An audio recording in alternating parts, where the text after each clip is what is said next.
The flu season is upon us. Which type will we worry about this year? And what kind of shots will we be told to take?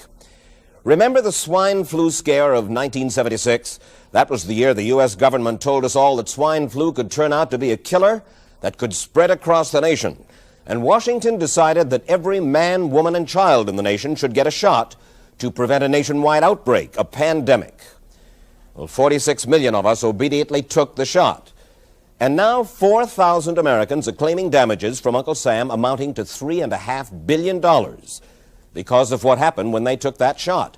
By far the greatest number of the claims, 2/3 of them, are for neurological damage or even death, allegedly triggered by the flu shot. We pick up the story back in 1976 when the threat posed by the swine flu virus seemed very real indeed. This virus was the cause of a pandemic in 1918 and 1919 that resulted in over 500,000 deaths in the United States, as well as 20 million deaths around the world. See how easy it is to... Thus, the U.S. government's publicity machine was cranked into action to urge all America to protect itself against the swine flu menace. Influenza is serious business. During major flu epidemics, millions of people are sick and thousands die. Well, this year you can get protection. The vaccines are safe, easy to take, and they can protect you against flu. So roll up your sleeve. Protect yourself. One of those who did roll up her sleeve was Judy Roberts. She was perfectly healthy, an active woman, when in November of 1976, she took her shot. 2 weeks later, she says, she began to feel a numbness starting up her legs. I joked about it at that time. I said I'll be numb to the knees by Friday if this keeps up. By the following week, I was totally paralyzed. So completely paralyzed, in fact, that they had to operate on her to enable her to breathe. And for 6 months, Judy Roberts was a quadriplegic. The diagnosis? A neurological disorder called Guillain-Barré syndrome, GBS for short. These neurological diseases are little understood. They affect people in different ways. As you can see in these home movies taken by a friend, Judy Roberts' paralysis confined her mostly to a wheelchair for over a year. But this disease can even kill. Indeed, there are 300 claims now pending from the families of GBS victims who died, allegedly as a result of the swine flu shot. In other GBS victims, the crippling effects diminish and all but disappear. But for Judy Roberts, progress back to good health has been painful and partial. Now, I noticed that your smile, Judy, is a little bit constricted. Yes, it is. Is it different from what it used to be? Very different. I have a greatly decreased mobility in my lips. And I can't drink through a straw on the right-hand side. I can't blow out birthday candles. I don't whistle anymore, for which my husband is grateful. It may be a little difficult for you to answer this question, but have you recovered as much as you are going to recover? Yes, this is it. So you will now have a legacy of braces on your legs for the rest of your life? Yes, the weakness in my hands will stay, and the leg braces will stay. So Judy Roberts and her husband have filed a claim against the U.S. government. They're asking $12 million, though they don't expect to get nearly that much. Judy, why did you take the flu shot? I'd never taken any other flu shots, but I felt like this was going to be a major epidemic. And the only way to prevent a major epidemic of a really deadly variety of flu was for everybody to be immunized. Where did this so-called deadly variety of flu, where did it first hit back in 1976? It began right here at Fort Dix in New Jersey in January of that year when a number of recruits began to complain of respiratory ailments, something like the common cold. An Army doctor here sent samples of their throat cultures to the New Jersey Public Health Lab to find out just what kind of bug was going around here. One of those samples was from a Private David Lewis who had left his sickbed to go on a forced march. Private Lewis had collapsed on that march, and his sergeant had revived him by mouth-to-mouth resuscitation. But the sergeant showed no signs of illness. A few days later, Private Lewis died. If this disease is so potentially fatal that it's going to kill a young, healthy man, a middle-aged school teacher doesn't have a prayer. The New Jersey lab identified most of those soldiers' throat cultures as the normal kind of flu virus going around that year, but they could not make out what kind of virus was in the culture from the dead soldier and from 4 others who were sick. So they sent those cultures to the Federal Center for Disease Control in Atlanta, Georgia, for further study. A few days later, they got the verdict: swine flu. But that much publicized outbreak of swine flu at Fort Dix involved only Private Lewis, who died, and those 4 other soldiers who recovered completely without the swine flu shot.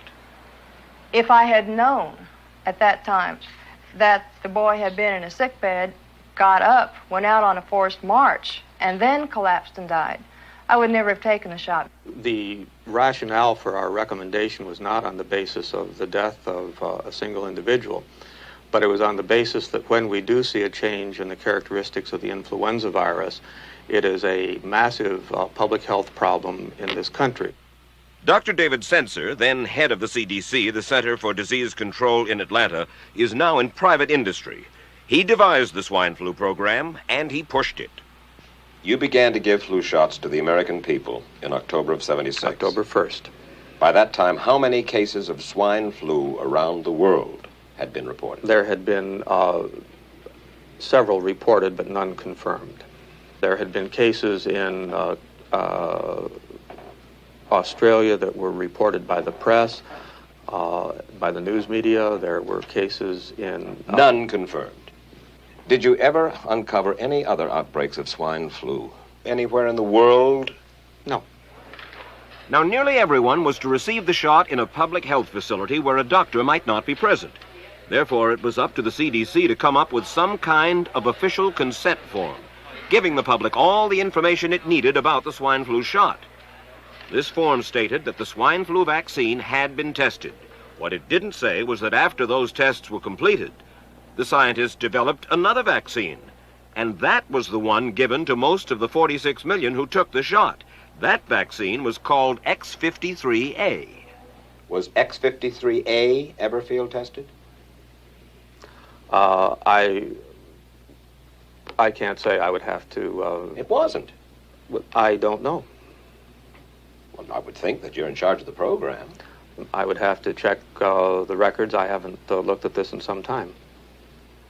The information form, the consent form, was also supposed to warn people about any risks of serious complications following the shot.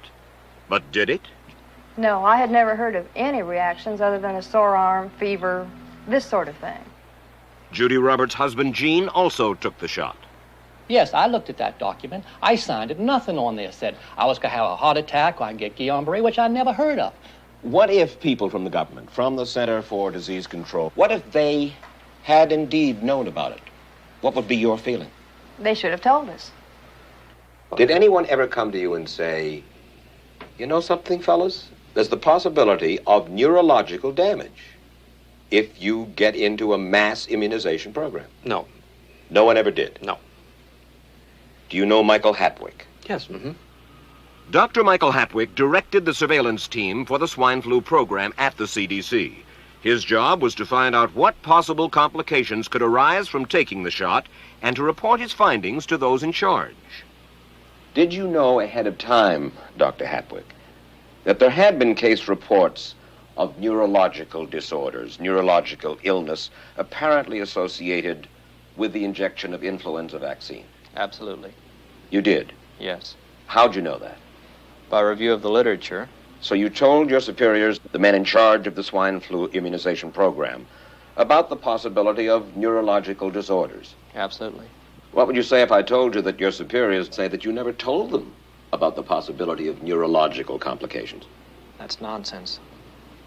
I can't believe that they would say that they did not know that there were neurological illnesses associated with influenza vaccination. That simply is not true. We did know that. I've said that Dr. Hatwick had never told me of his feelings on this subject. Then he's lying. I guess you would have to make that assumption. Then why does this report from your own agency, dated July 1976, list neurological complications as a possibility? I think the consensus of the scientific community was that the evidence relating neurologic disorders to influenza immunization was such that they did not feel that this association was a real one. You didn't feel it was necessary to tell the American people that information? I think that over the years we have tried to inform the American people as fully as possible. As part of informing Americans about the swine flu threat, Dr. Sensor's CDC also helped create the advertising to get the public to take the shot. Let me read to you from one of your own agency's memos planning the campaign to urge Americans to take the shot. The swine flu vaccine has been taken by many important persons, he wrote. Example, President Ford, Henry Kissinger, Elton John, Muhammad Ali, Mary Tyler Moore, Rudolph Nureyev, Walter Cronkite, Ralph Nader, Edward Kennedy, etc., etc. True? I'm not familiar with that particular piece of paper, but I do know that at least of that group, President Ford did take the vaccination. Did you talk to these people beforehand to find out if they planned to take the shot? I did not know. Did anybody? I do not know. Did you get permission to use their names in your campaign? I do not know. Mary, did you take a swine flu shot? No, I did not. Did you give them permission to use your name saying that you had or were going to? Absolutely not. Never did. Did you ask your own doctor about taking the swine flu shot? Yes, and at the time he thought it might be a good idea. But I resisted it because I was leery of having the symptoms that sometimes go with that kind of inoculation. So you didn't? No, I didn't. Have you spoken to your doctor since? Yes. And? He's delighted that I didn't take that shot. You're in charge. Somebody's in charge. There are... This is your advertising strategy that I have a copy of here. Who's it signed by? This one is unsigned. But you'll acknowledge that it was your baby, so to speak. It could have been from Department of Health, Education, and Welfare. It could be from CDC. I don't know. I'll be happy to take responsibility for it. It's been 3 years now since you fell ill with GBS, right? Right. Has the federal government, in your estimation, played fair with you about your claim? No, I don't think so. It seems to be dragging on and on and on, and really no end in sight that I can see at this point. With respect to the cases of Guillain-Barré, allegedly... Former Secretary of HEW Joseph Califano, too, was disturbed that there was no end in sight. So a year and a half ago, he promised that Uncle Sam would cut the bureaucratic red tape for victims suffering from GBS and would pay up quickly. We shouldn't hold them to an impossible or too difficult standard of proving that they were hurt.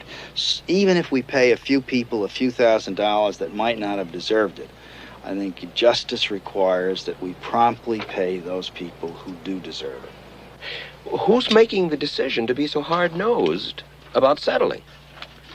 Well, I assume the Justice Department is. Griffin Bell before he left? Well, the Justice Department agreed to the statement I made. It was cleared word for word with the lawyers in the Justice Department by my HEW lawyers. And that statement said, in effect... That statement said that we should pay Guillain-Barré claims without regard to whether the federal government was negligent if they resulted from the swine flu shot. I think the government knows it's wrong. If it drags out long enough, that people will just give up. Let it go. I am a little more adamant in my thoughts than my wife is, because I told Judy to take the shot. She wasn't going to take it, and she never had shots. And I'm mad with my government because they knew the facts, but they didn't release those facts because if they had released them, the people wouldn't have taken it. And they can come out tomorrow and tell me there's going to be an epidemic, and they can drop off like flies next to me. I will not take another shot that my government tells me to take. Meantime, Judy Roberts and some 4,000 others like her are still waiting for their day in court.